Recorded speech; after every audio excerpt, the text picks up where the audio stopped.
Mr. Fredericks, I'll remind you you're still under oath. Thank you. Okay.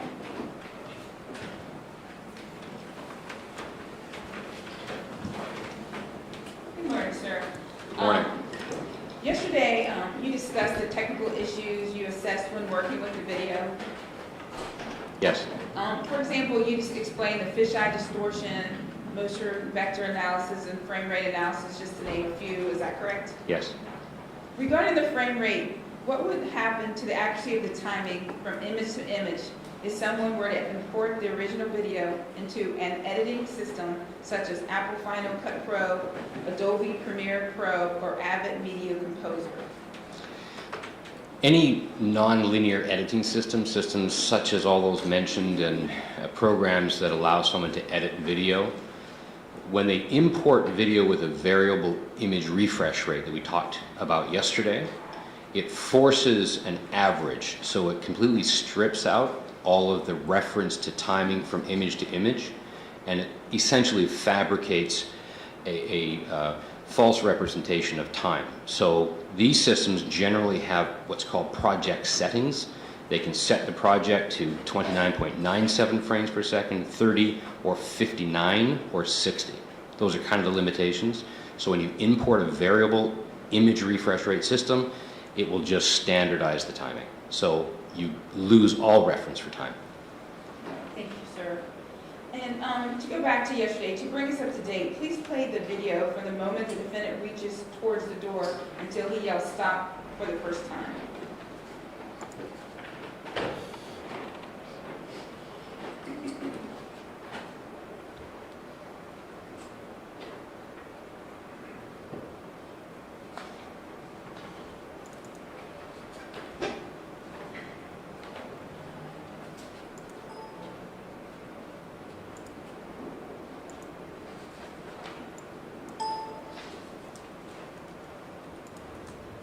Well, I thought I could figure out if you have a license or not. Go ahead and take your seatbelt off for me. I didn't even do that. Go ahead and take your seatbelt off. Stop! At this point in the video, you testified that Mr. Tenzing had yelled stop once, and was the vehicle in motion at this point in time? No. Tell us what you relied upon to tell us that the vehicle is not in motion. There are a number of observations that we can make about the video, about the position of the vehicle, the position of Mr. Tenzing, that tells us that at this moment in time the vehicle is not in motion.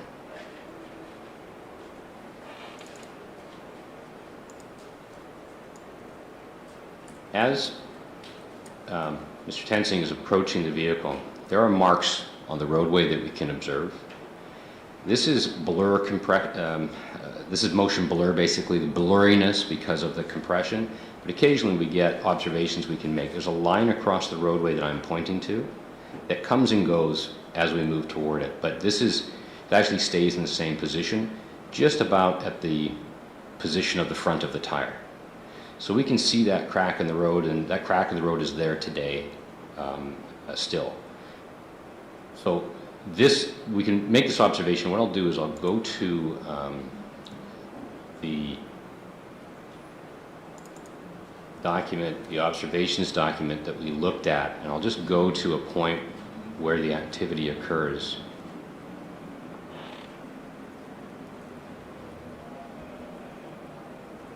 So we can see at this point 1.2 seconds before the shot's fired, right about the time that he's about to yell stop, or he is yelling stop. I'll just give you a reference for that. So the stop is yelled at 3:16.224 and at 3:15.8, so about 400 milliseconds later, less than half a second later, or before that, pardon me, we see the line at the same position.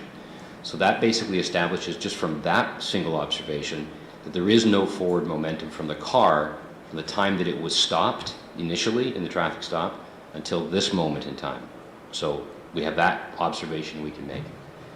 The other observation is the one that we look to in the background, which shows that at 1.5 seconds, the background has not changed. The relationship to the features in the background are the same. Likewise, at 1.4 seconds, there's still no movement from the background. And at 1 second, there's no movement from the background. So that's another observation that establishes a consistency with the background as we're looking through the vehicle. There would be a perspective change on everything in the background had the vehicle moved forward at that time. Just slightly before this, we have the reflection of Mr. Tensing's legs in the doorway, where he's separated from the vehicle, and his feet are in the same basic position that we see. And I'm going back to 2.2 seconds, where we see his foot stationary on the ground, the reflection of his body that we can track. So that's another observation that we can make. So up to 1 second before the shot's fired, there is no forward momentum. And at least those three observations validate for us that that observation is correct. Okay, thank you. Now, could you please play the video from after the first stop and up until the shot is fired?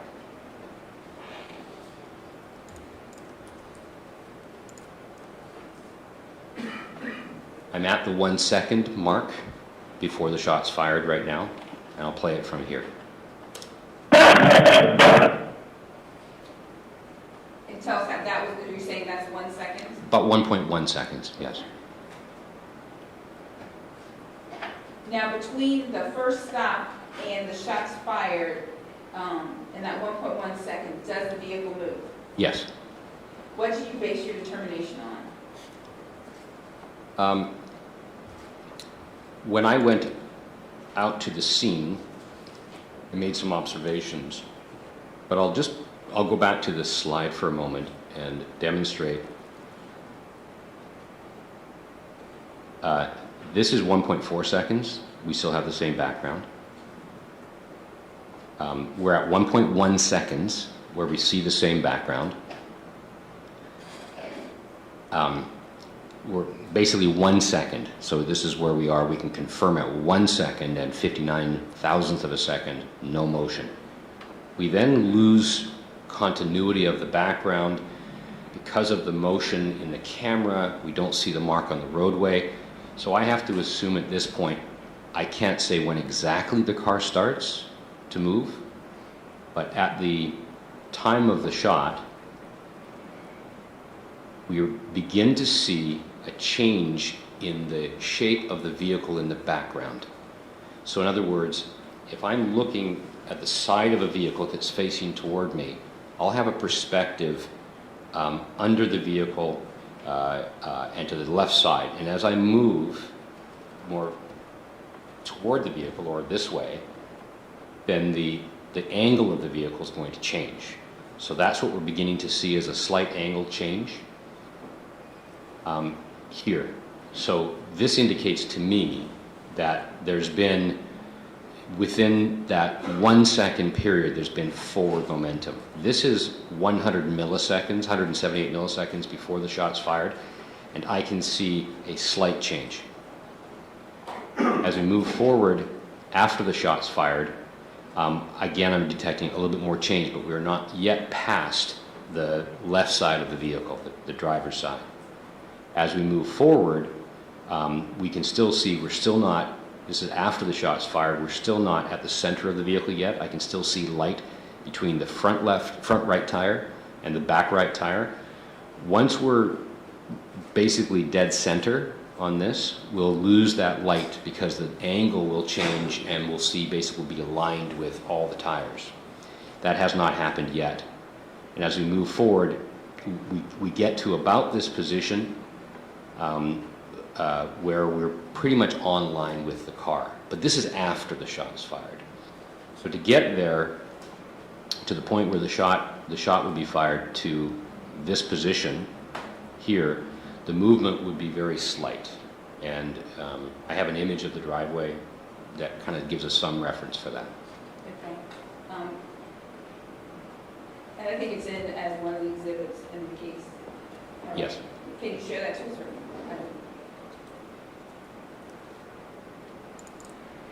This is image number DSC 7324. I'm not sure what the exhibit number is. It's an exhibit number at this time. I can't tell you which one it is, but it has been entered as an exhibit. Okay. So go ahead, I'm sorry. Yes.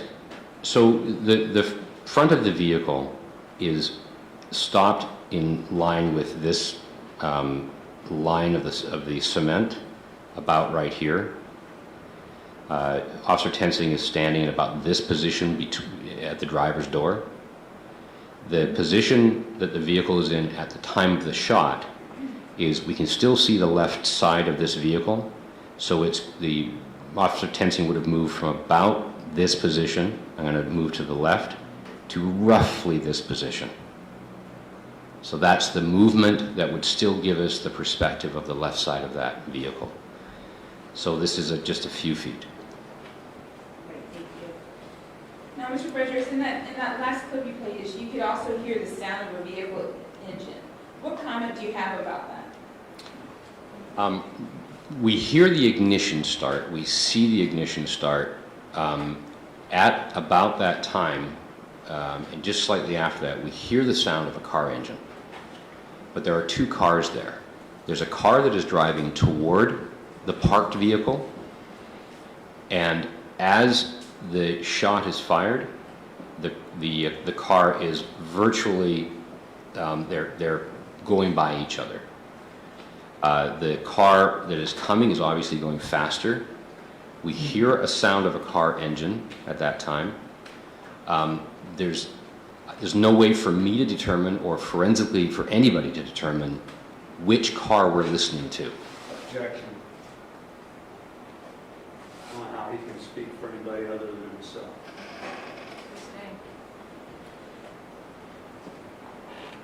It's, I've listened to that car engine. It's my opinion that without being able to, the way that we would test which engine was causing that sound, is to do tests on that engine and on the other engine. Not just this vehicle of the same kind. You'd have to know the speeds that both vehicles were going. There's no foundation for that. So from a forensic digital multimedia evidence examination perspective, there's no method that is currently known that would allow us to take two different vehicles and reconstruct the sounds to determine which vehicle it's coming from. And can you tell us, within the audio, were you able to hear, when you hear the car engine, did you hear the sound of any squealing tires? No. I'm sorry. No. Can you describe just briefly how the mic on the body-worn camera works? The microphone on the Taser Axon camera is what's called an omnidirectional microphone. It's designed to capture sounds from a wide range, but immediately in front or immediately within the perspective of the camera. Sounds that are behind the camera will be a little bit harder to hear. Sounds that are on the side will be easier to hear, and sounds directly in front will be quite audible. They're designed to pick up conversations like this. The closer you are, the better it's going to be. They have a frequency of sensitivity. They're sensitive to frequencies in the low spectrum, through the voice spectrum, and to very high frequencies. So they're very adaptable. They certainly have much more sensitivity than a human ear that is a distance away. Sir, yesterday we discussed the location of the defendant's camera on his person. Can you please show an image that would display that to better illustrate to the jury?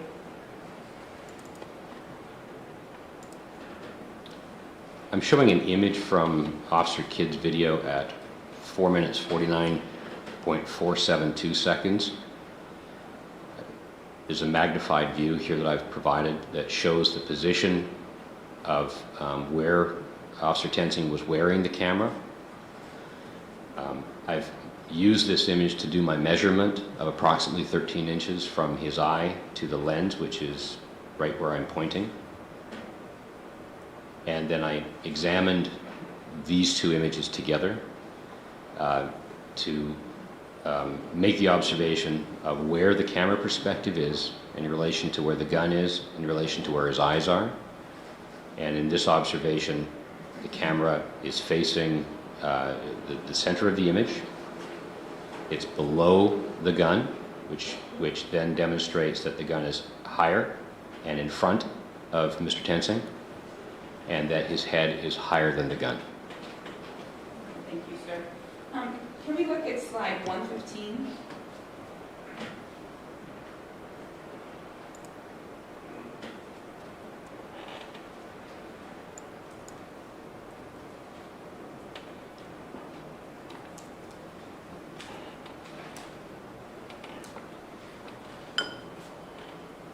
Yes. Thank you. Do you have any comment from your analysis as to what direction the tires are facing in this image? Because of the perspective, it's very difficult to tell. What we would want, for instance, if the tire were facing turned to the right, the back end of the tire would stick out from the car. At this point, we don't see the back end of the tire. It's behind the bodywork of the car. So we don't really get a perspective, if it's turned to the left, how much it's turned to the left. We see the front of the tire, but not the back, which would indicate that it's not straight forward, otherwise we would see part of the tire sticking out. We also look at the steering wheel. The steering wheel appears to be turned to the left. It's not, this is the tree that goes across from the upper part to the lower part, which would add some support to the observation that there is probably a slight turn to the tire. That's the best that we can say about this image, that we don't see the back of the tire, so we do see the front of the tire. The turn of the wheel gives some support for the fact that it's likely turned slightly left. Thank you. Now, sir, do you recall anywhere in the defendant's statement where he stated Mr. DuBose was holding his hand against the steering wheel of the Honda? That Mr. DuBose was holding Mr. Tensing's hand? Correct. No, that's not, I didn't read that in the statement. Okay. Did you see any image in the video that shows Mr. DuBose pinning the defendant's hand? No. Did you see an image of the defendant's hand stuck in the steering wheel? No.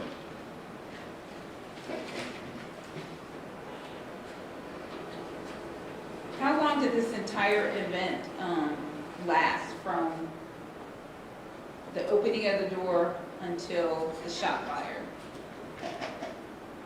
Or the attempt to open the door and the shot fired?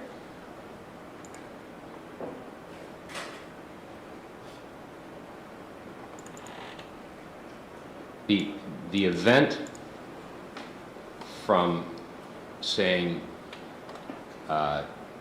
take off the seat belt, then Officer Tensing moves toward the car, begins to open the car until the shot's fired is around 8 seconds.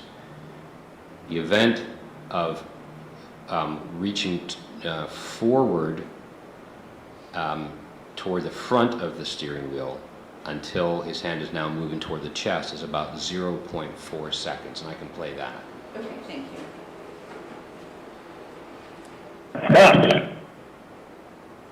So again, I'll go back. This image is right when his hand is moving into the door. I described earlier that because of the motion, there's some motion blur. We really can't tell, because of the motion blur, what's happening with the two hands. So all I can say is that within 0.4 seconds, Officer Tensing's hand is at the chest area. So there's no image of being pinned, and we have full continuity now of his hand pretty much throughout the rest of it until the shot's fired. So in that 0.4 seconds, I can't say exactly what's occurring. Thank you. But that's a pretty quick there. 0.4 seconds is really, it's all motion blur. It means that the motion is in and over to the side. Thank you. And sir, what does the video show that the defendant did immediately after the shot was fired? Immediately after the shot was fired, he Officer Tenzing releases his grip on the seat belt. As the car is moving forward, his left forearm goes onto the door, the threshold where the window would come up. The camera sees the hand on the door. His hand is very close to the B post. As the car begins to move forward, the camera perspective then goes toward the back of the car, which would indicate that his chest is moving toward the back of the vehicle and downward. We get a glimpse of his feet in front of his body. He releases from the car, goes backward onto the ground. We see the other vehicle at the same position. Again, we're talking milliseconds throughout this. He turns to his right. He stands up. We then get this from Officer Kidd's body-worn video. We see this activity. He gets up and he turns and pursues the car. That's Is that the Officer Kidd or Lyndon Schmitz? Officer Lyndon Schmitz, I'm sorry. So both Officer Tenzing and Officer Lyndon Schmitz's cameras record the event of him getting up off the ground and then pursuing the vehicle. His own body-worn video shows the release of his left hand from the seatbelt. The arm is on the vehicle. The camera perspective changes toward the side and rear of the vehicle. Within 100 to 200 milliseconds after the shot's fired, his perspective goes down to his feet. We then see the other vehicle as he begins to turn to his right. We see the other vehicle is right there. You see he's got control of his firearm, so the firearm is in front of him.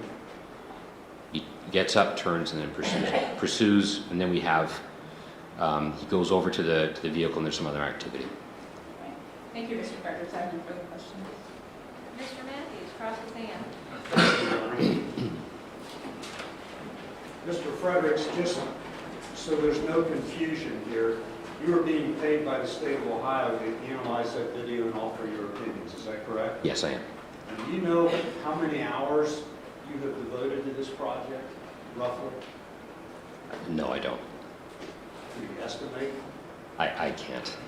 Have you ever seen the movie Sully? By Captain Chesley Sullenberger, who landed the airplane in the middle of the Hudson River full of people? Yeah, I did, yes. You know what 20/20 hindsight is? I do. What is that? If I could have done it over again, I would have. 20/20 hindsight is like Monday morning quarterbacking, is it not? It's when you look back at something that occurred and analyze it and determine whether somebody did something wrong. Well, Monday morning quarterbacking in hindsight is, if I'd known something at that time, I would not have done what I did. Yes. And the United States Supreme Court has ruled that you can't use 20/20 hindsight when you're analyzing a situation such as this. Do you agree with that?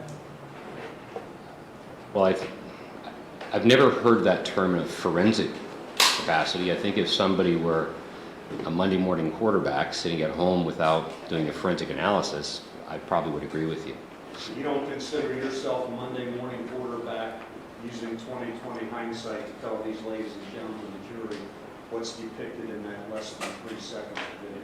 No, because this is real information, as opposed to conjecture, what if, I wish I had done something differently. This is actually a forensic examination of fact. And would you agree that others may look at that same video and have a different interpretation of what's depicted in it? That is the nature of an adversarial system like this, where I would expect that you would have somebody present a different perspective, and it certainly is your duty to do that. So I would expect that, yes. And are you telling the ladies and gentlemen of the jury that you've never been wrong? I believe I don't know of a case where I've been wrong when I've testified. You don't know what you don't know.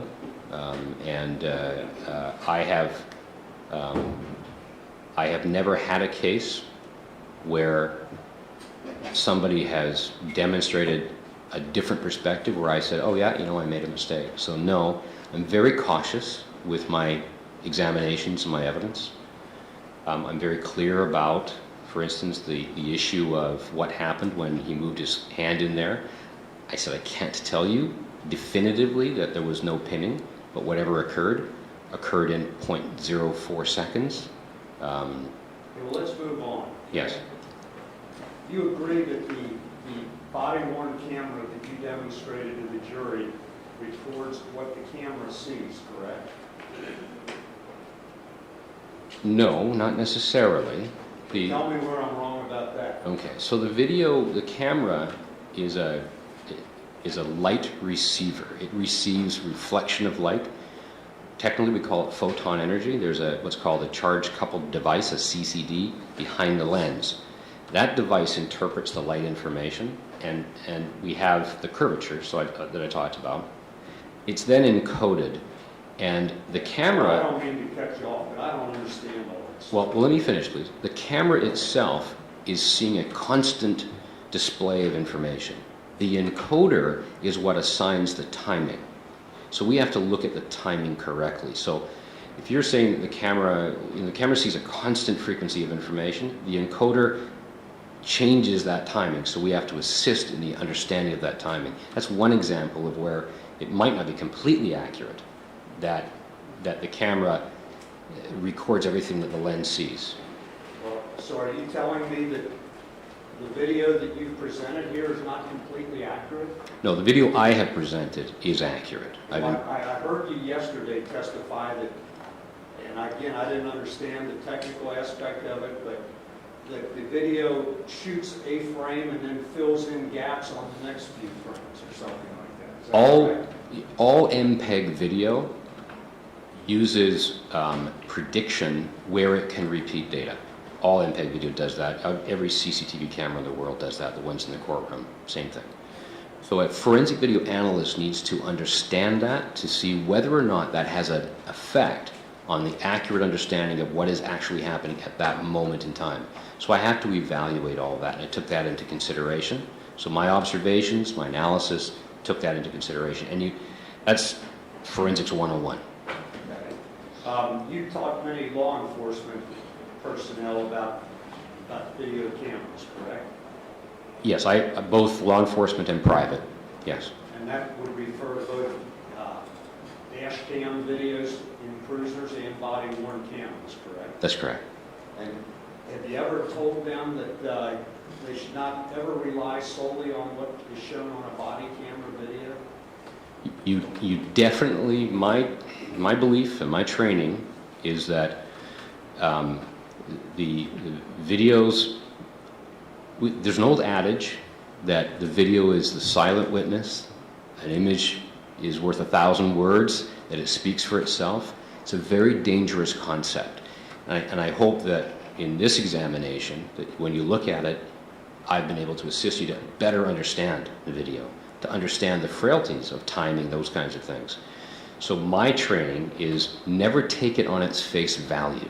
Examine it carefully, understand it thoroughly, because if you don't, again, you do not know what you do not know.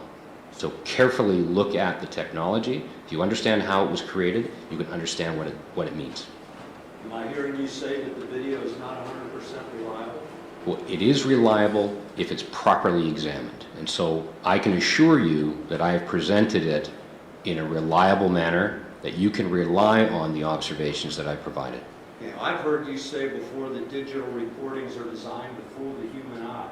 Is that a fair statement? Yes, they are designed by the nature of compression to give, and recording, to give the illusion of full motion. So every image, even the images we see on television, we get about 60 images per second on television. They're still still images. They're held for you to observe until the image is refreshed. So every 16.7 milliseconds, an image is being held for you. You have there's no record of what occurs between that moment in time and the next 16.7 milliseconds. I'll give you an example, please. Doing ballistic tests to see a bullet come out of the front of a gun. We want to see the rotation of that bullet out of the gun. You have to record that at about 8,000 images per second to get that rotation.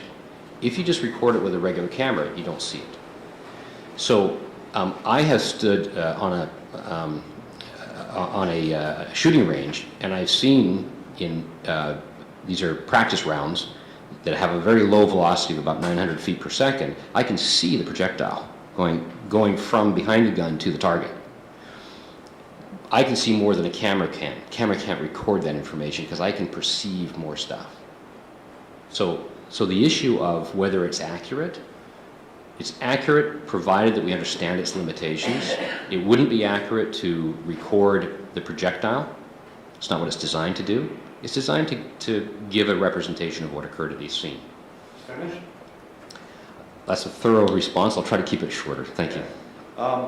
You indicated that you can see a bullet with your own eyes, Well, correct?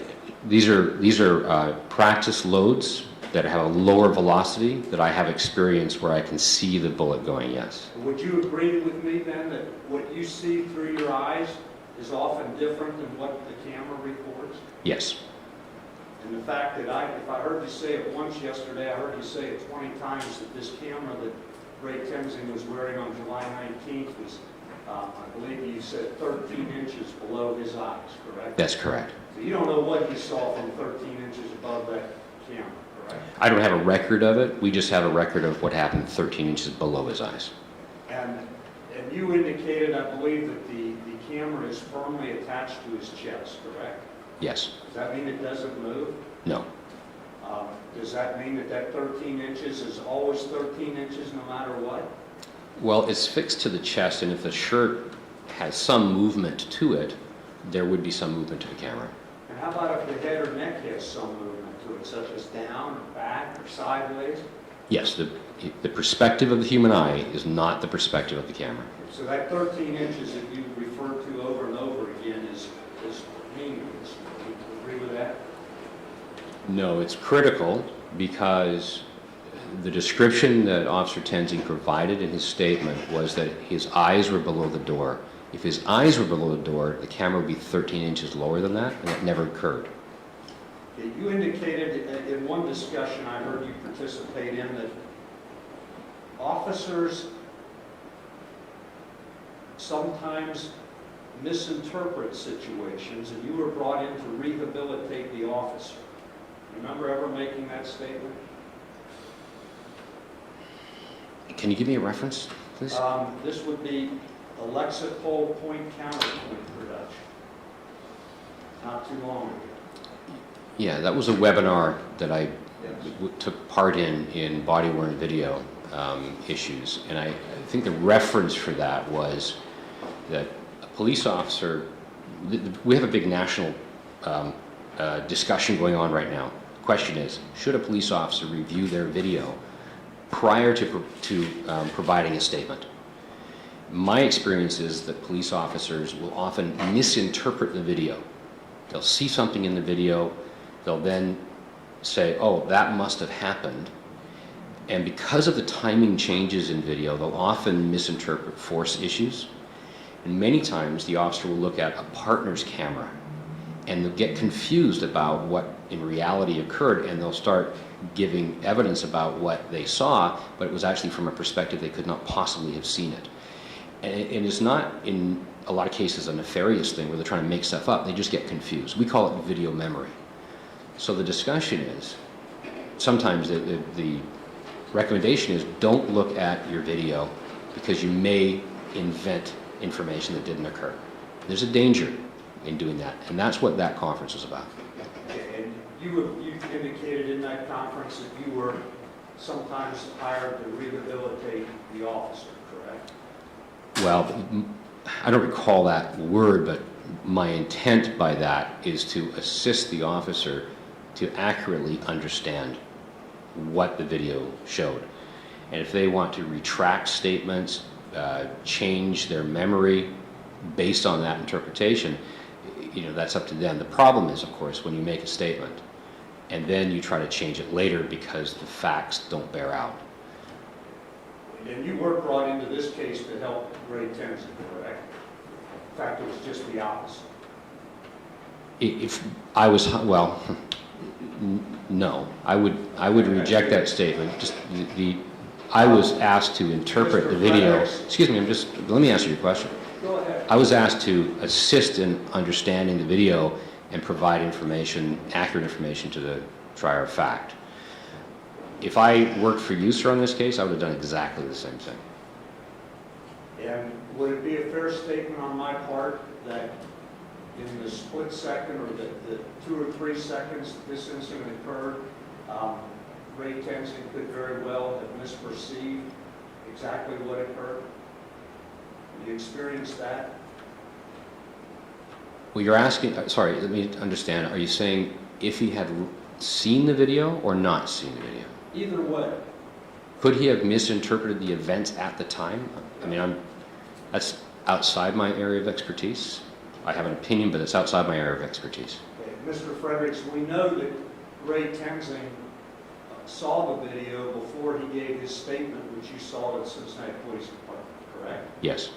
And we know that, according to your analysis of this video, his hand was never caught in the steering wheel, correct? That's correct. And we know that Ray Tenzing, despite having seen the video before he gave his statement, he continued to say that his arm was caught in or was tangled in the steering wheel.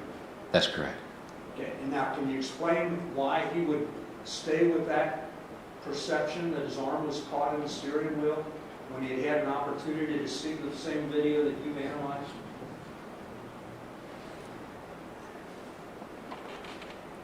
I apologize, it's an unusual question. I don't think it'd be fair to the defendant for me to answer that question.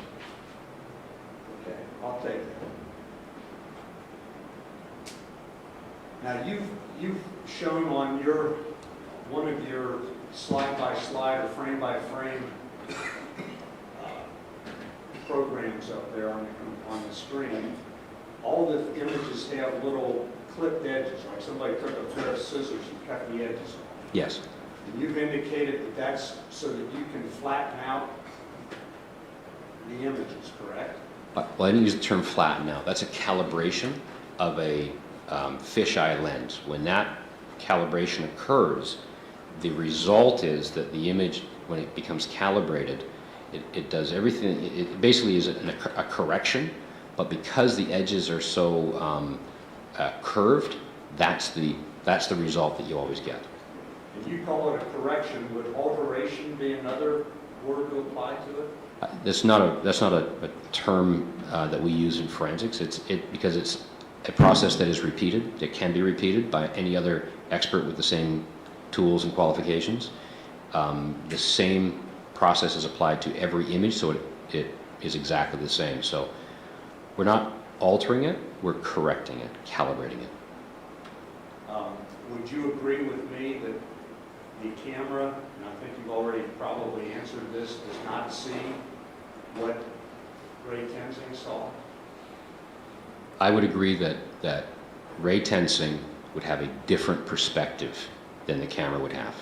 And would you agree with me that that little camera doesn't have a brain in it or any feelings in it, Yes, such as Ray Tenzing would have? I would agree.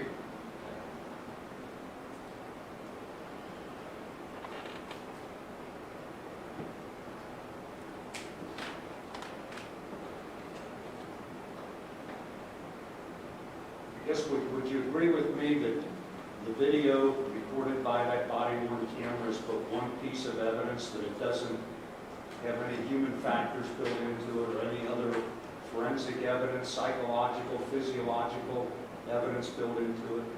I agree. And would you agree that those type of things all have to be considered in making a decision on whether or not what Ray Tenzing did on July 19th, 2015 was justified? I agree. Thank you.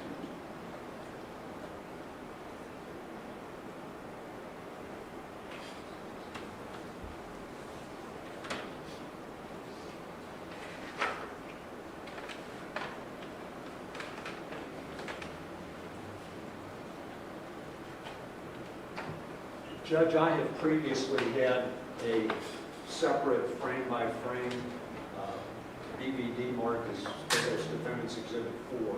I would like to show the frames on the screen to Mr. Fredericks and ask him to comment if I could. Is Mr. Teeter saying this and Mr. Bracken?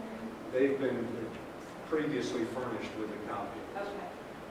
Would you agree with that? It was in trouble.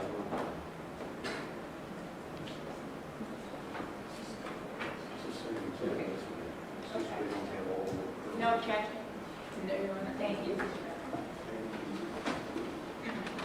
Mr. Fredericks, I would like at this point to show you, again, I had, just for the record, we had made our own frame-by-frame copy of the video, and it has different numbers than yours because I think the starting point is different.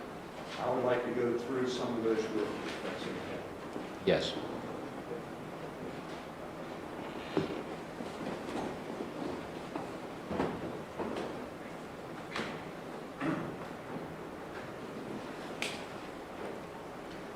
Okay, this is the frame one, and I would like to ask you to look at that tire down there. I believe you previously opined that you can't tell whether that is turned right, left, or straight. As I said, I don't have an opinion as to whether that tire is turned right, left, or straight. The observation that I think is important to make is that we don't see the back of the tire. If it were turned right, let me correct that. If it were turned right, we would see the back of the tire. We could then know it was turned to the right. What I'm looking at is we don't see the back of the tire, so we can't really know. We look to the steering wheel, we see the steering wheel turn to the left. That may give some opportunity to make the observation and then decide what that means to you. And of course, if that steering wheel is turned a little bit to the left, you don't know anything about that either because you don't know about the mechanics of the steering system on the car with 170,000 miles. That is absolutely correct, yes. Now, up here, you see that car parked there, I do, correct? yes. And that remained there during this entire incident? It did. So this car, driven by Sam DuBose, would have had to go left to go around that car, correct? Would have to avoid hitting it? No. When I was at the scene, there's a grade in the road. If the vehicle had a slight turn in the tire, as it went straight with that slight turn, the vehicle could go by that car. In fact, from Officer, we could show it, or I've got it, I think it's been entered. There's an image from Officer Lindenschmidt's camera right as the DuBose vehicle is passing that car. It's just past it. It's very, very close. So my observation is based on the positioning of the vehicle, the potential that there's a slight turn in the car. The car could have gone forward and missed that vehicle. And if it continued in that same direction, it would have impacted where it impacted. Of course, you never conducted any tests to determine whether that theory of yours is correct. Well, in essence, I did. I went back to the scene. I stood both at the position of the front right part of the vehicle. I stood at where the impact occurred. I know where that vehicle was parked because of the features on the ground. I could see a direct line that would make it possible for the vehicle to have been driven by somebody who was incapacitated, not driving the car, and go straight from that position to the impact position. Okay, now, this car up here is the car that we, a few seconds later, a couple seconds later, see coming down, barely missing Ray Tenzing as he's in the street, correct? Well, that car is on the right-hand side of the road. Officer Lindenschmidt's camera shows that Ray Tenzing is at the center of the road when he gets off the ground. So the car drives. Officer Tenzing doesn't go on the other side of the road before he lets go of the car. He remains at the center. So that car would have driven by at any point and not struck the officer. I didn't ask that. I just asked if that's the car that came down the hill. Well, you said and it's close to the officer, so I wanted to make sure I was clear in my question. That is the vehicle that drove by, yes. Mr. Fredericks, can we agree that the sun's shining out there? Yes. Thank you. can agree on something anyway, correct? Yes, sir. Would you go ahead, Peggy? Just one by one, please. Okay, here we note Officer Tenzing's right hand on the roof of the car, correct? Yes, And here, from the body camera video, Tenzing's back at the B post, B pillar, and we see the roof of the car, correct? yes, he's slightly behind the B post, yes. Okay, and let's go ahead. Here he begins to reach for the car door, correct? Well, this is all one image that we're looking at. All on one image? This is all one picture we've seen. This isn't a second image. As the picture's being adjusted, it's merely going up in the air. We're not seeing a new image. Okay, now you've lost me. You asked the assistant to go to the next image. Yes. We haven't. We've just simply gone up in the image. Okay, are we not showing the entire image? This camera is recording at 30 frames per second, is that accurate? Approximately, it's an average. Would you agree that's a different frame there? No, it's not. Well, how is the hand more visible? Because the image is moved up in the screen. Keep going, Dave. Okay, now it's moving, the hand is moving forward. Okay. Different image. That different image now, yeah.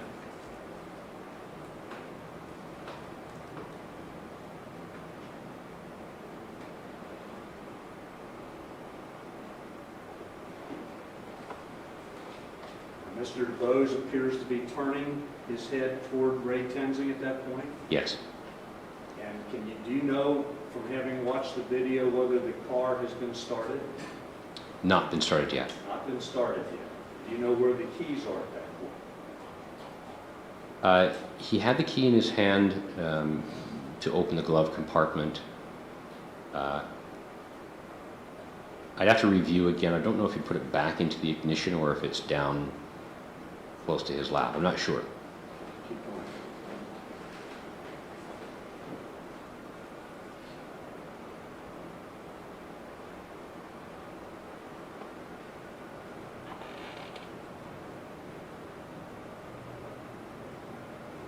Could you pause there? Can you tell here whether or not the door has started to open? I know that it had started to open at some point here, I think just before this.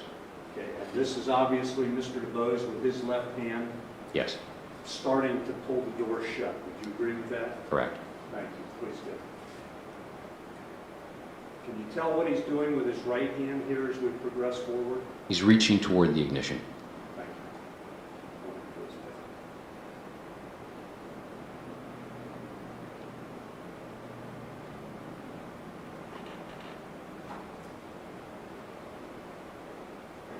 Can you tell whether Officer Tenzing has moved his body at all at this point?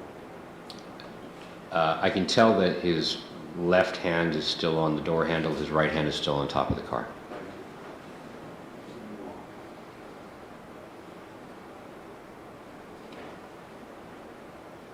Can you tell what Mr. DuBose is doing right there? His arm is moving toward the ignition in a manner consistent with having access to the ignition control keys. Consistent with starting the car, beginning He's to start the car? About to start the car, yes. Thank you.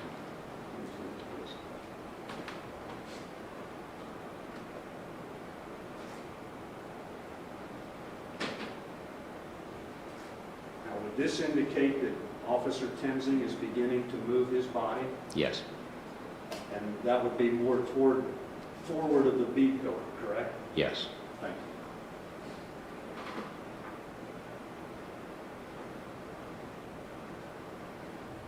Stop, please. Now, at this point, Officer Tenzing begins to reach in with his left hand toward the steering wheel. Would you agree with that? Yes. Continue. Stop, please. At this point, that would appear to me to be Sam DuBose's left arm, correct? Yes. And that is reaching toward Officer Tenzing's right arm, correct? I wouldn't phrase it that way because then I would have to know what was in his mind. All I can say is that his left arm comes up and his hand's open.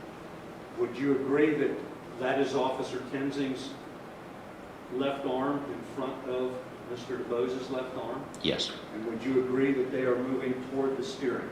Both.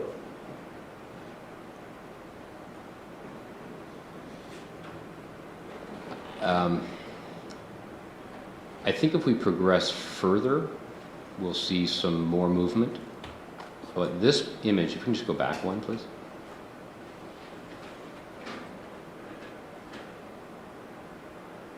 Go forward one image. Thank you. So this is motion blur. We can't know from this image. Let me interrupt for a minute. Yes, You sir. say this is motion blur. Yes. Is that caused by movement of the camera, movement of the car, movement of Tenzing's body? Can you tell? Yes. It's caused by movement of the camera, primarily. Partly movement of the body, but primarily movement of the camera. Okay. Go ahead. Would you like me to go forward here again? Yes, sir. Okay, well, go back one if you could.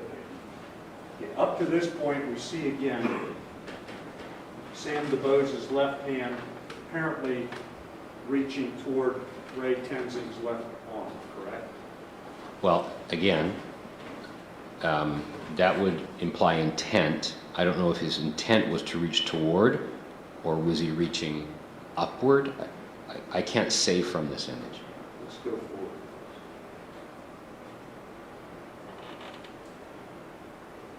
In this image, it appears, again, it's very blurry, but it appears that Sam DuBose is looking directly at Ray Tenzing, correct? Yes. And can you see his left forearm down here? Yes, it appears not to have moved over the past couple of images, so his hand is in that position still, hand up in the air, elbow bent, and extended. So in those last, I guess, 3 images, hand comes up, and his position hasn't changed. Can you tell where Ray Tenzing's left forearm is in that image? I can see where his left hand is, but not where his left forearm is, necessarily. Again, would that be what you're referring to as his left hand? Yes, it is. And the steering wheel is all right in there too, is it not? The top, we're seeing the top edge of the steering wheel. I could point to it, but I'm sure you can see it. Would you like me to point to it? Sure.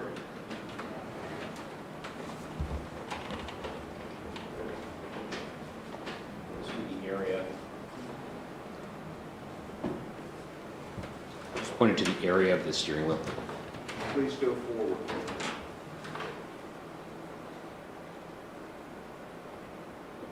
Stop, please. Okay, in this image, first of all, you still see Sam DuBose's left forearm, correct? Right. Can you see any part of Ray Tenzing? Can you decipher any part of Ray Tenzing in that image? I can't from this image now. Down here, there's 2 black things I assume are images of Ray Tenzing's legs, correct? Yes, his left leg is on the left side because of the mirrored image. The right leg is moving backward and is on his right side. And is that an actual image of his legs, or are those shadows? That's a reflection, not a shadow. Reflections, Yes. okay.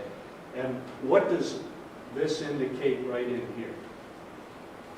The curvature of the car, it would cause a curvature of the leg, but we can see lower down on the leg. That means it's further away from the vehicle than the left leg. So it's, compared to the earlier images of that reflection, his right leg has moved backward, his left leg has stayed pretty much in the same position. Can you tell from there that his right foot, the right heel is raised? No, I can't tell whether if it's on the ground, up in the air, or moving back. Can't say. Please go forward.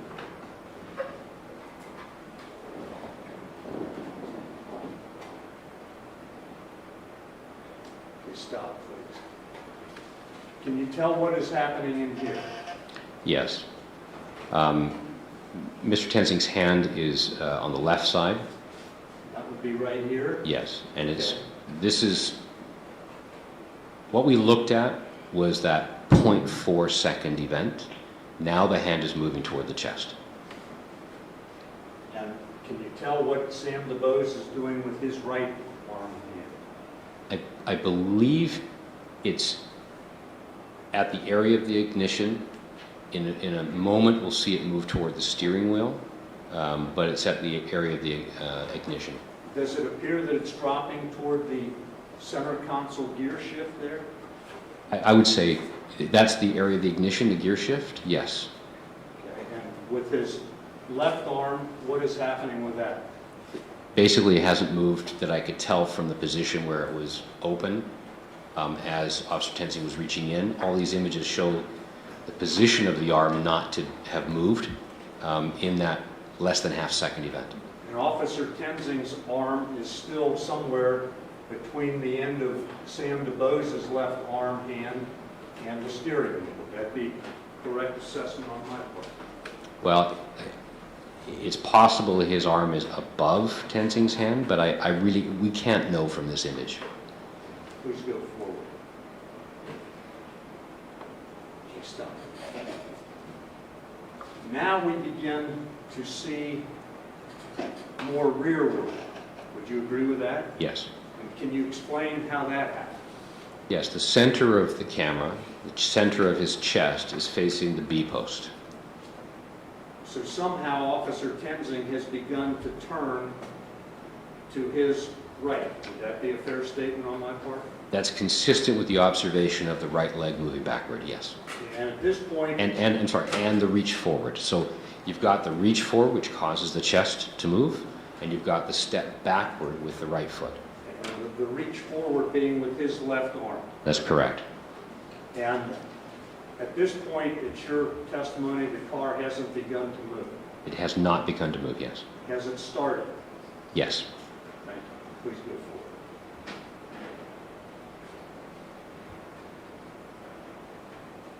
Stop, please. Can you tell, based on this frame, whether or not Officer Tenzing's position has changed as far as whether he's standing or beginning to fall, or kneeling, or anything? What we can say about this image is that the position of his chest is above the door, looking down. We'll see the gun come in a moment, so we know that his left arm's in motion, his right arm's in motion. The level of the camera doesn't change very much between here and the shot, so there's no indication that he's falling or going to the ground. His chest stays above the door. Okay. The car has started, correct? Yes, sir. This, at this point, would be Officer Tenzing's left hand, correct? Correct. And he's about at the side where the A post is, roughly. So he has moved from the beginning of this at the B pillar all the way up to the A post. He's correct? moved, yes, he's moved toward the A pillar. And that hand, that left hand of his appears in that frame to be grabbing either Sam DuBose's chest or toward the seatbelt, correct? Yes. Would that be indicative to you that he was grabbing, reaching, trying to grab something to keep from falling? I can't say what was in his mind. Well, the fact that he has moved from the B post up to the A post, he's now facing more rearward, and he's grabbing at Sam DuBose. You can't draw any conclusions from that as to what's going on? That's a human factors question, and it's outside my area of expertise. I can provide timing and positioning, and I don't want to say what I think was in Officer Tenzing's mind. Perfect. Because you don't know. I do not know. Thank you, sir. Go forward. Now, this is an image, I assume, of the gun, correct? Correct. So the gun, if you go back one, but you don't have to, the gun comes into the image 1.17 seconds after the right hand came off the top of the car. So everything that we've just looked at now occurs in that 1.1 seconds. And is it your testimony that the car has not moved at this point? Car has not moved, yes. Can you tell from this whether Mr. Officer Tenzing has come closer to the car. He has come closer to the car, yes. Do you know why?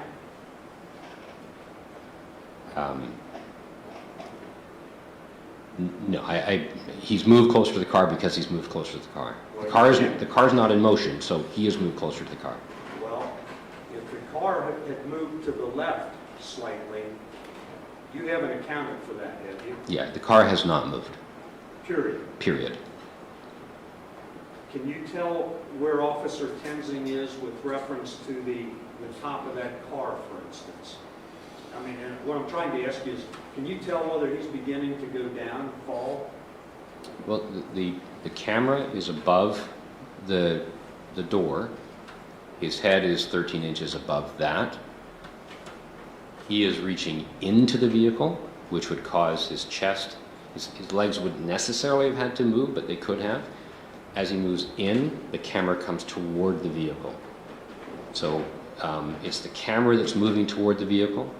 We have the free hand, we have the free gun hand, and he's moving into the vehicle. Okay. That's what the video shows us.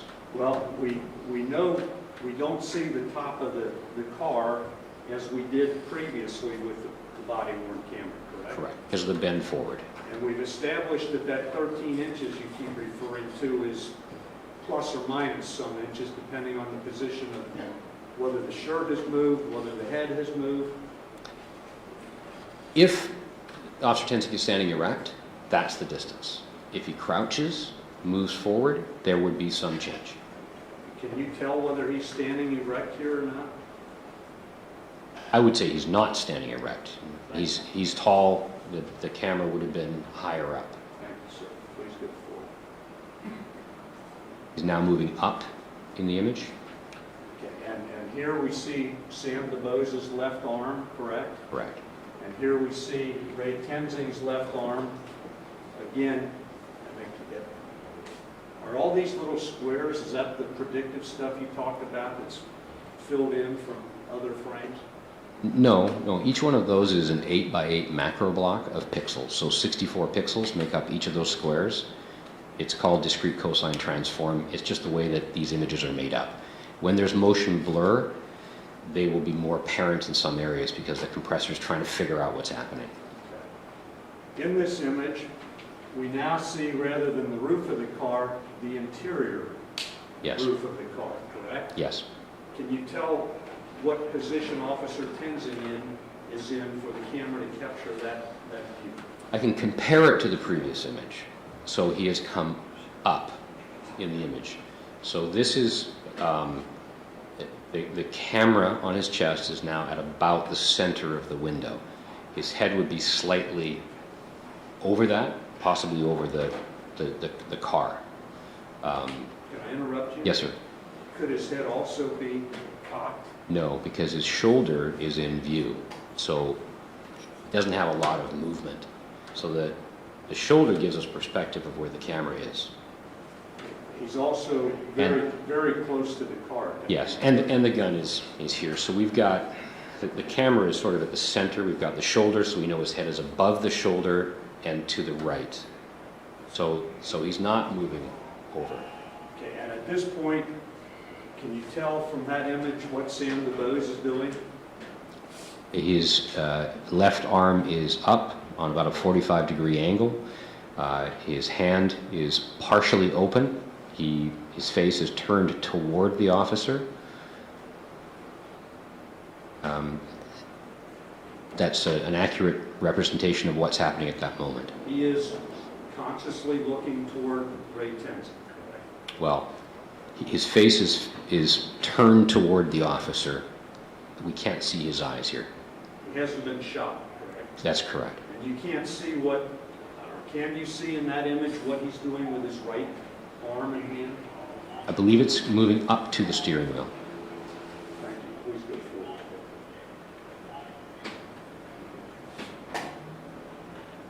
Okay, at this point, stop. The gun comes into view, correct? Yes. And Ray Tenzing's finger is not on the trigger, correct? Can you tell that from that image? You can't really tell. This image hasn't been reproduced very well. This has gone through a nonlinear editor. As a result, there's been a bit of smudging, but right above the trigger, so inside the trigger guard, there is a little bit of off coloration of color in what I'm looking at. Yes, right there. That is consistent with the finger. Not my opinion, his finger's in the trigger guard, but it's very close. And you were a police officer in Vancouver, correct? Yes. Were you always taught to keep your hand on the slide, or your trigger finger on the slide as opposed to on the trigger unless you intended to discharge Yes. the weapon?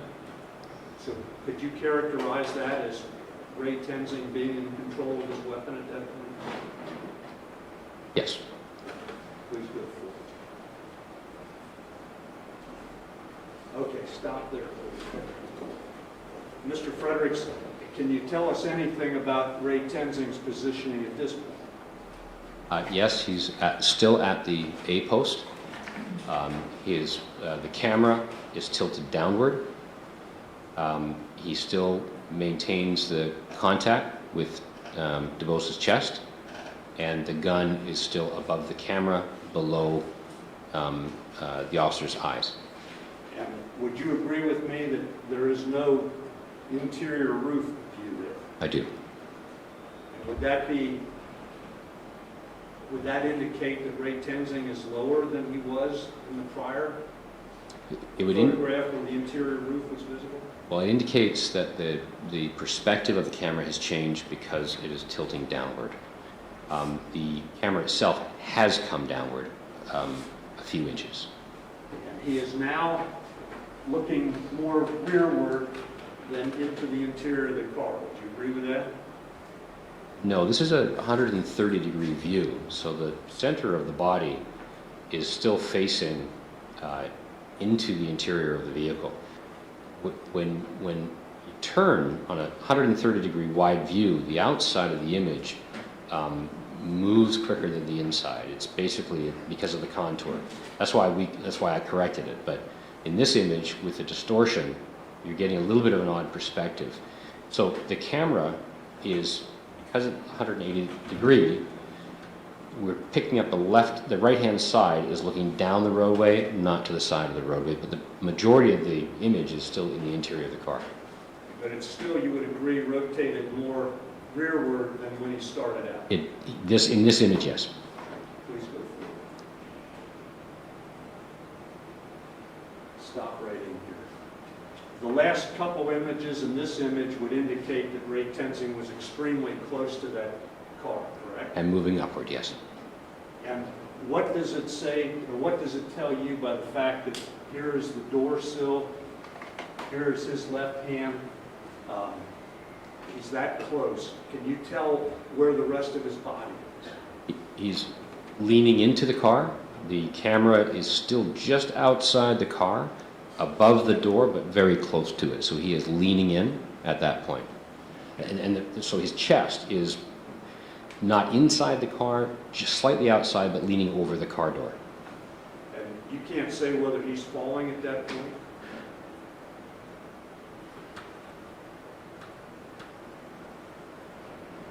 This is prior to the shot occurring. At this one image, we can't say very much. As we move forward, we get more perspective as he moves up in the image and kind of moves toward the center of the door.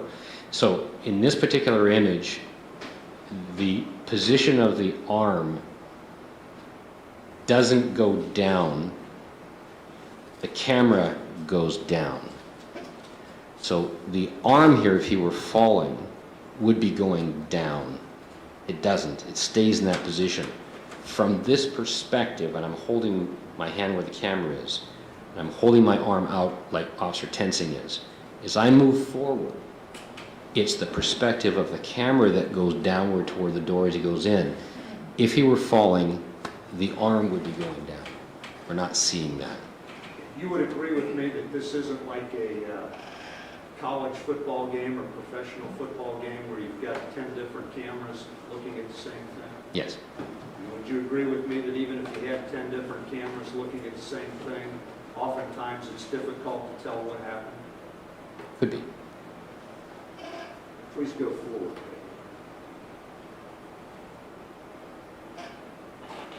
Let me ask you this, Mr. Fredericks. Is the car in motion at this point? I'd have to look at my timing to look at my image, because I'm not sure exactly where we are in the timing. Let's go forward some more.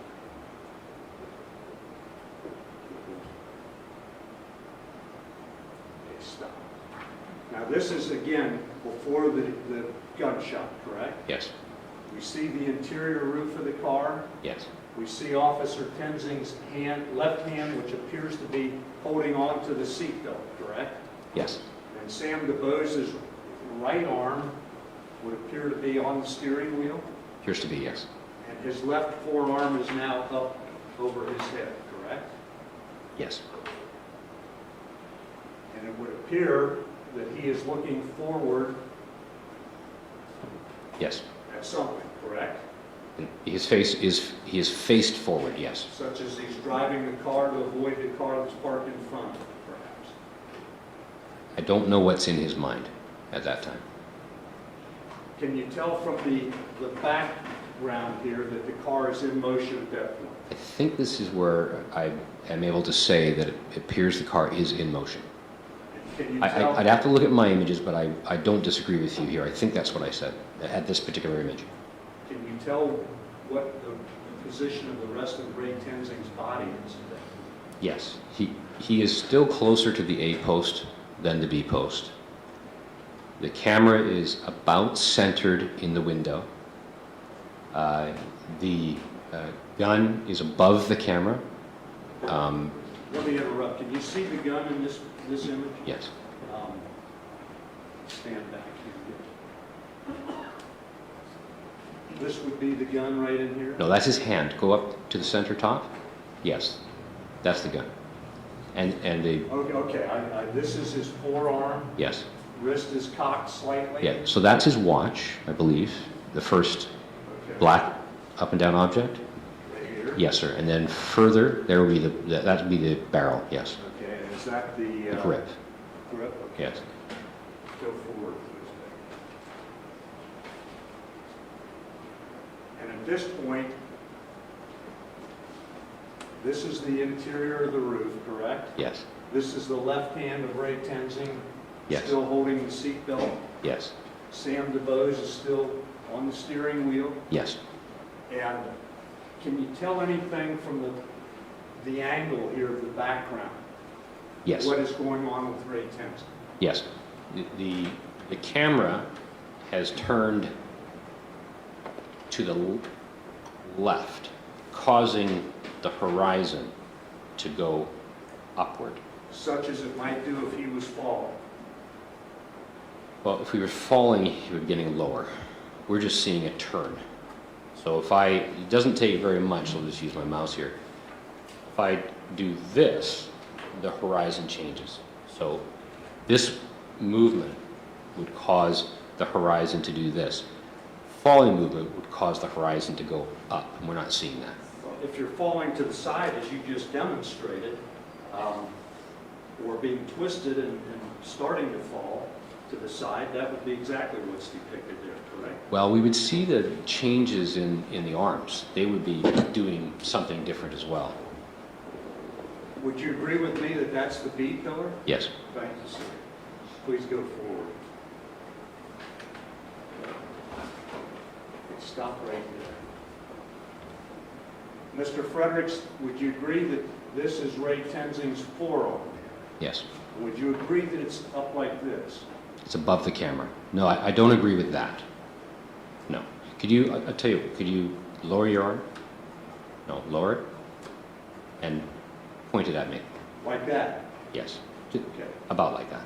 So the fact that this image depicts it up like this with a wrist cocked down with the gun sticking out the end of it, you're saying he's standing up? Saying that the center of his chest is at the center of the window. His left arm is positioned to the left of this, not below it. And the gun is in line with directly above the camera, which gives some linear perspective of where the chest, head, and eyes would be. Can we agree, disagree? Yes, sir. Thank you. Please go forward.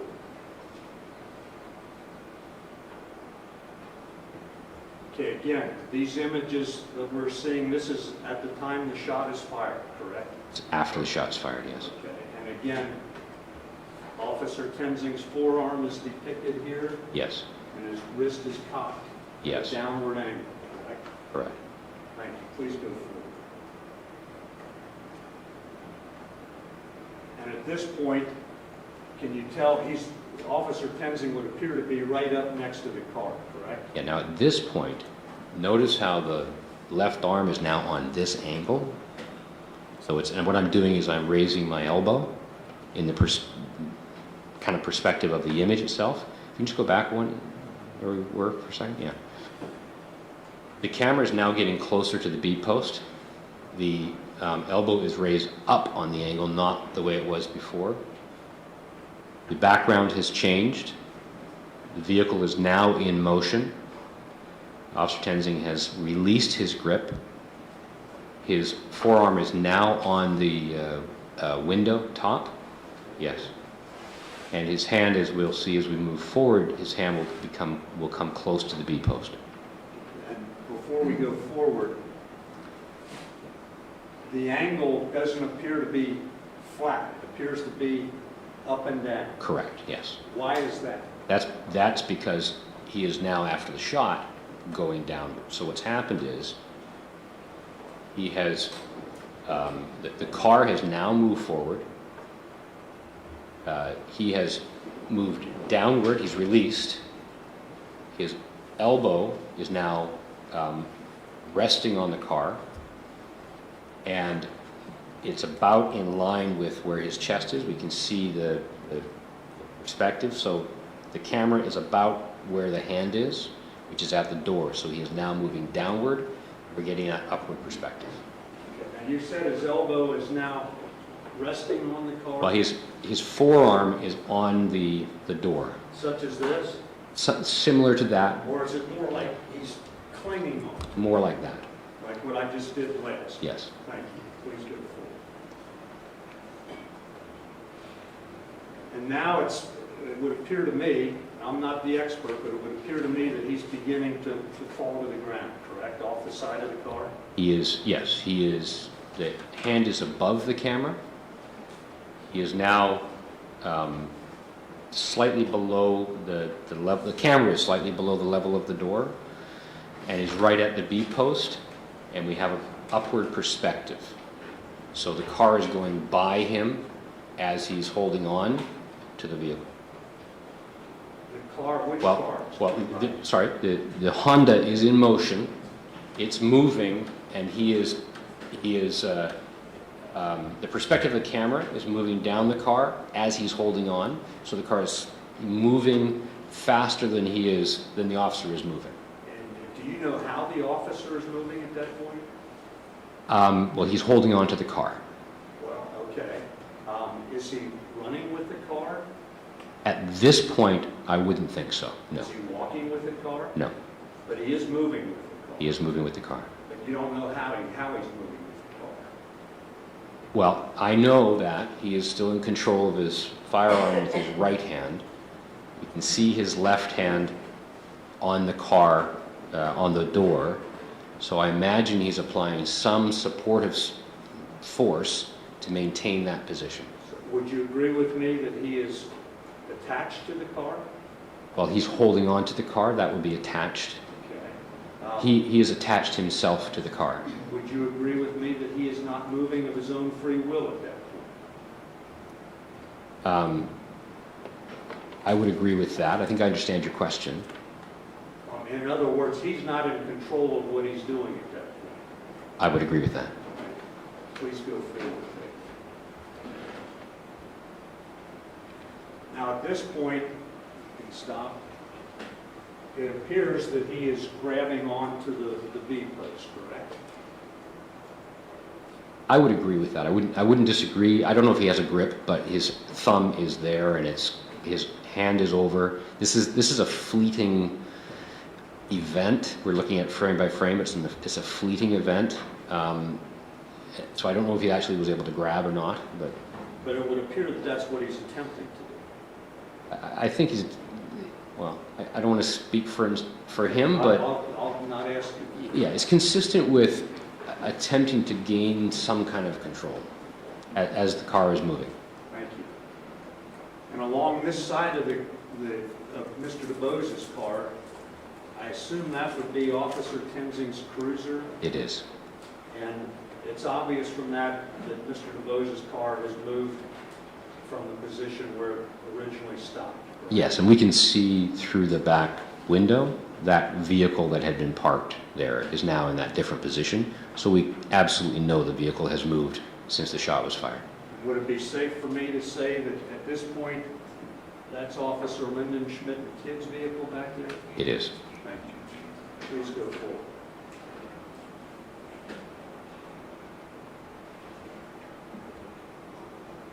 And now Ray Tenzing is down below the plane of the window. Is that a fair statement? Yes, he's released his, if we called it grip, his hand is just coming off at this point, and the car is going by.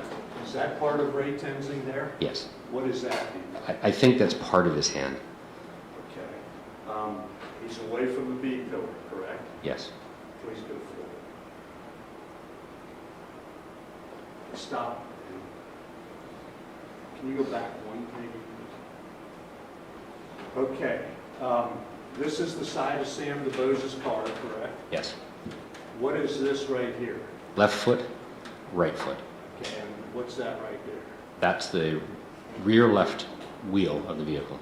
So Sam DuBose's car was that close to Ray Tenzing when he fell off the car, correct? Yes. Please go forward.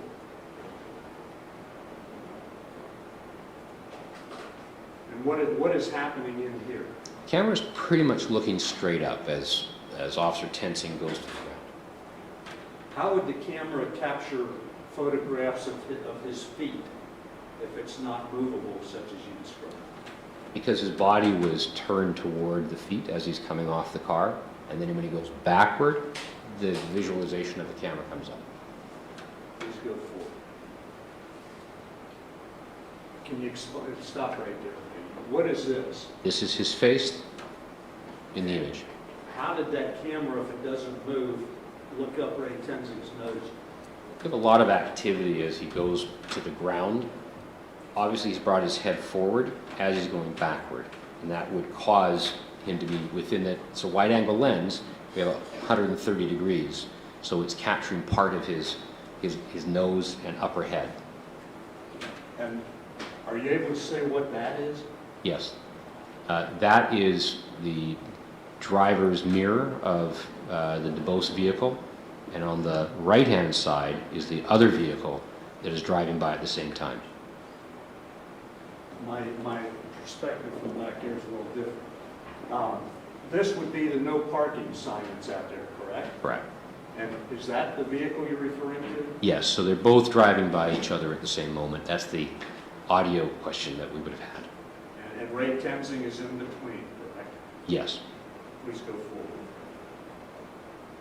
Okay, and here this shows the vehicle going by much clearer. Yes, That's the car that was northbound on Race Street. that's right. Thank you. Please go forward.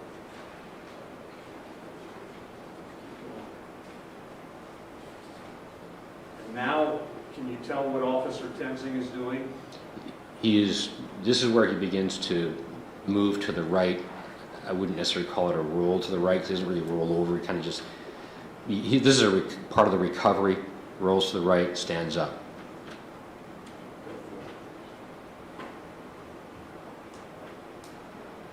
And again, this is him continuing to adjust himself and pick himself up. Part of that process, yes. Thank you.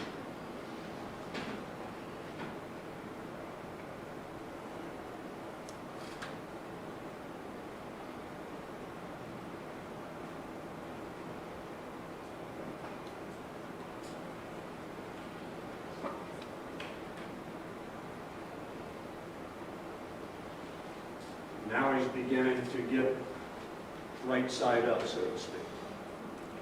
Yeah, these images have been corrupted pretty poorly. I don't know exactly what's happened to them, but Is that from copying too many times?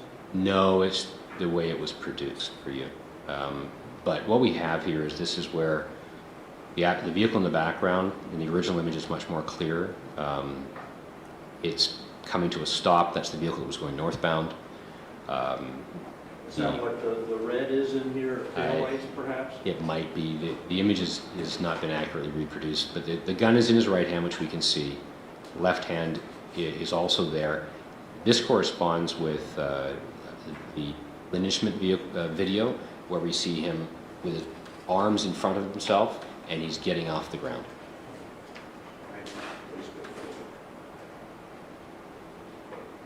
Okay, there's a clearer image. Yes, correct? much better, yeah. Okay, and this again is the no parking sign. Yes. And can you tell from that image how Officer Tenzing has his trigger finger at that point? No. Does he appear to be in control of his weapon? He's maintained control of his weapon, yes. Please go forward. Can you tell from that photograph or that image where his finger is on with reference to the slide of the gun or the trigger? No. Please go forward.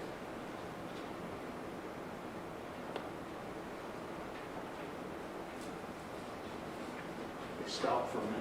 Would you agree with me that that's the no parking sign? Yes. And this whole event started out down north of that, correct? Down the hill? Yes. Thank you. Please go forward.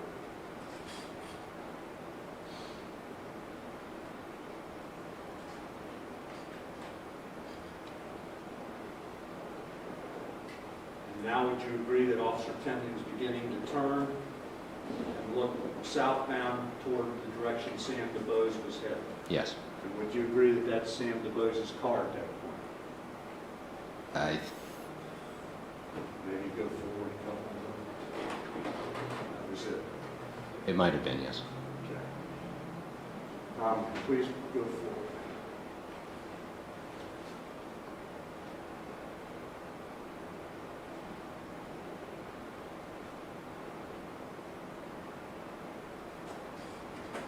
Stop right there. Would you agree that this is the silver car that was parked I in do. front of Sam DuBose where the traffic stop was initiated? Yes. And this up here would be Sam DuBose's car? Yes. And can you tell whether that is before or after he struck the gardener? I believe it's after. Please go forward.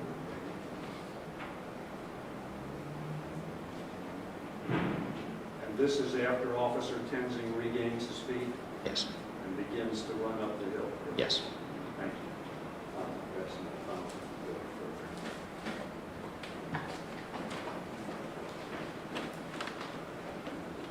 Mr. Fredericks, would you agree with me that somehow Ray Tenzing ended up farther south on Rice Street from where he started out in his encounter with Sam DuBose? Yes.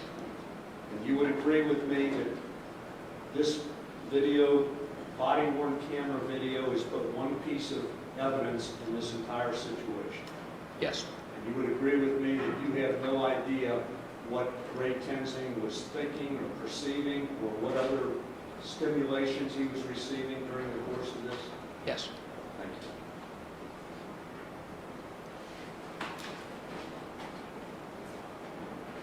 There's no doubt in your mind from your analysis that that car, Sam DuBose's car, had moved prior to the gunshot being fired, correct? Correct. Would you agree that this was a rapidly evolving occurrence? Yes. Would you agree with me that anybody watching it could perceive and see different things?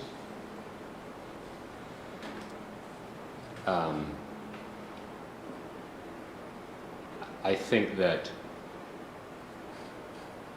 yes, anybody watching this video would have a perspective based on many things, and that perspective may not be shared by everybody. For instance, Officers Linden, Schmidt, and Kidd, who arrived right as it was occurring, testified that they heard squealing tires and then a gunshot, which would indicate the car was in motion, correct? They were mistaken about the squealing tires because that would have been recorded at the camera. They might have heard squealing tires somewhere else. The camera would record, we would have a reproduction of that audio, a lot more likely than they would be able to hear it because of the proximity of the car. They may have heard squealing tires that the camera didn't hear that was not in the area of the camera. You're not suggesting they're lying? Absolutely not, no. And Alicia Napier, who was in that silver car depicted there, indicated in her testimony, among other things, that she heard a gunshot and then the car moved. Correct, and I think that's consistent with the video. Gunshot, then hearing the car move.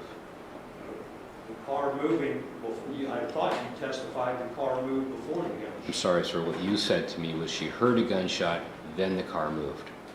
That was what she heard. I agreed with that.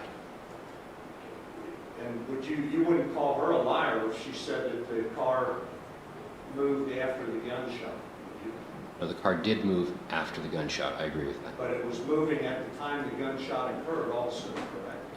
It had, for about 1.1 seconds, I believe there was motion forward.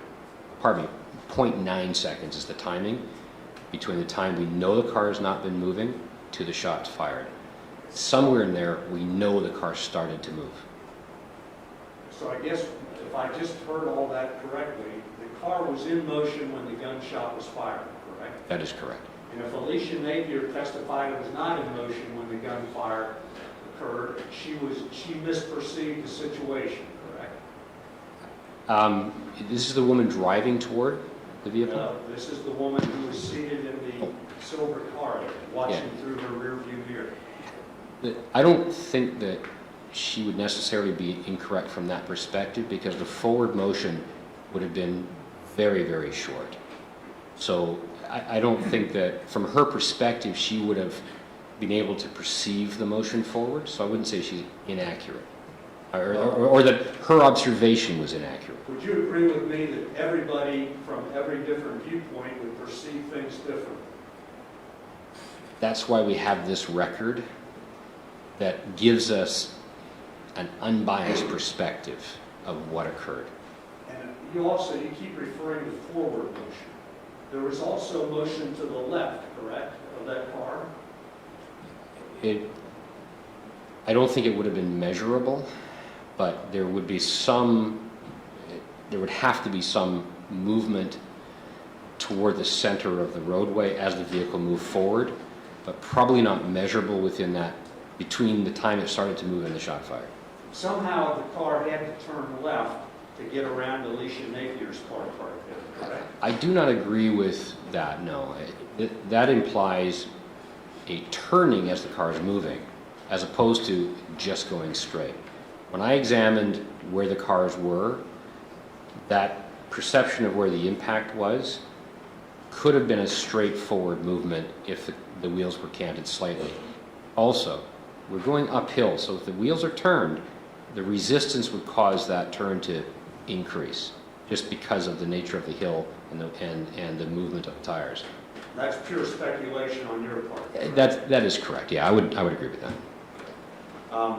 Were you able to determine in your analysis how far Ray Tenzing moved up the hill from the point where the traffic stop started, where he was stationary with Sam DuBose at the side of his car, to the point where he disengaged from it and was getting up as we just saw? From the point of the shot, or the point right before the shot at the B post or A post? Well, I guess those are different because the car was in motion at the point of the shot, correct? It didn't move. Well, we have a number of different variables.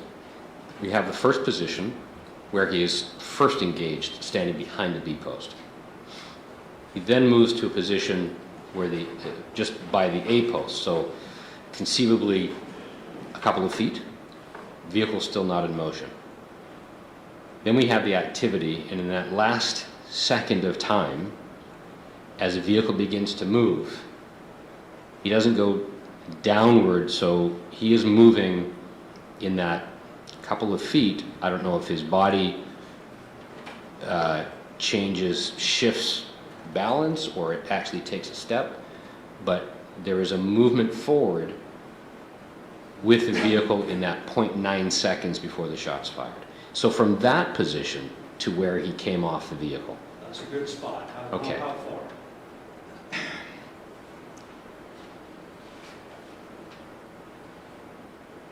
From that position, I believe it was around 24 feet in that area, 20 to 24 feet. And that's where, not where he landed, but where he rolled and then was beginning to stand up. So I don't know how far that would take a person, you know, of his size to go down, turn, roll, and then get up. There'd be some distance that would be added to equate to that 24 feet. I don't know where he came off the vehicle, is my point. But you would, pardon me, would agree with me that it was further south on Rice Street from where he started out? Oh, yes.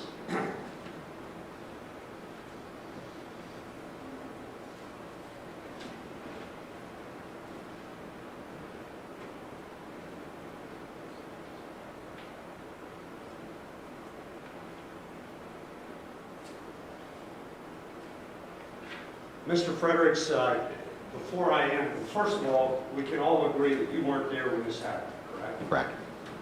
Before I sit down here, and I'm finished, but before I sit down, did you play the clip of the incident one more time, in actual time, real time? Yes. Off- And from where to where, sir? Pardon me, from the point where Officer Tenzing is reaching to open the door to the point where the shot is fired or thereafter? Yes.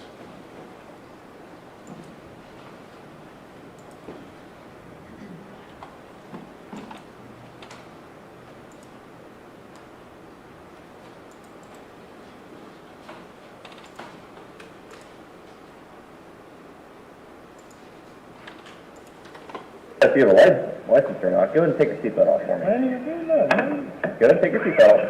Stop! If I am correct, I read your written report, and I believe that you calculated that from the time he opened the door until the shot was fired was 2.853 seconds. Does that sound about right? Sounds about right.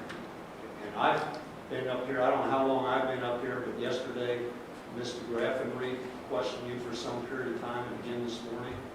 We've spent literally 2 or 3 hours, I would think, talking about something that happened in less than 3 seconds. Yes. Would you agree with me that what we've done has just been engaging in 20/20 hindsight? No. This is forensics. Thank you, I have nothing further. Your Honor, I just have a couple quick questions. Okay, Mr. President, go ahead. Mr. Matthews made a statement that the defendant was holding on to the car. He's not moving of his own free will. Do you remember that statement? Yes. Now, isn't it true at that point, Mr. DuBose is already dead, Yes. and so he is not controlling the car? Or he's already been shot in the head, Yes. so we can't say whether, but he's already been shot in the head, and so he is not in control of the car, as best we know. That's what my understanding is, yes. Okay. So all of the,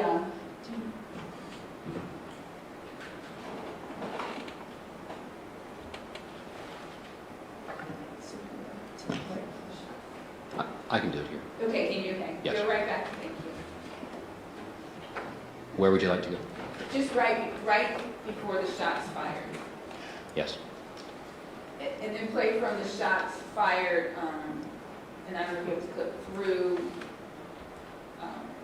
play from right before the first stop of the shot fired, I'm sorry. From where he's about to say, take off your seatbelt to the shots fired? Yes. You can figure out if you have a license or not. Go ahead and take your seatbelt off for me. Why do you do that, man? Go ahead and take your seatbelt off. Stop! Now, after this point, Mr. DuBose has been shot in the head, is that correct? Yes. And so everything that happens after this is after the shot's been fired, after he's, and we'll hear from the coroner, after he's already dead. Yes, it's my understanding. After that.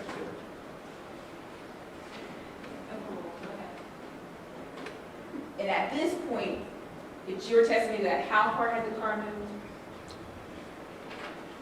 Based on this position at the A post where we last saw the car not in motion to the moment of the shot, the movement is a couple of feet.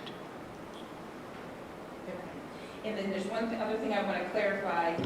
Mr. Matthews played you a video, and you were talking about the timing and so forth. Can you explain, when you did your timing, what were the different rates that you found, you know, between image to image? The refresh rate from image to image, because it's variable, ranges from 25 milliseconds to 131 milliseconds, as opposed to 30 frames per second. So that was carefully examined in my timing.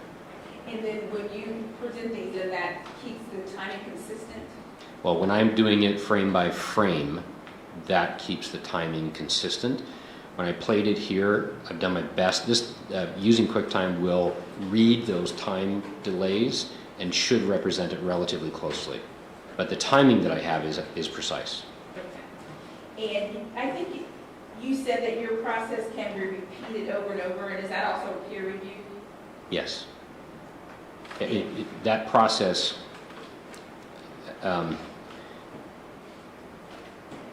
it's a forensic process that is repeatable because all the settings are saved, yes. And that process has undergone lots of peer review. Thank you. I have no further questions. Thank you. Anything on recross? No, Your Honor. Okay, thank you. Mr. Fredericks, you're able to step down at this time, and I believe you're excused, or do you need him to stay? That'll be fine, Judge. Okay, thank you.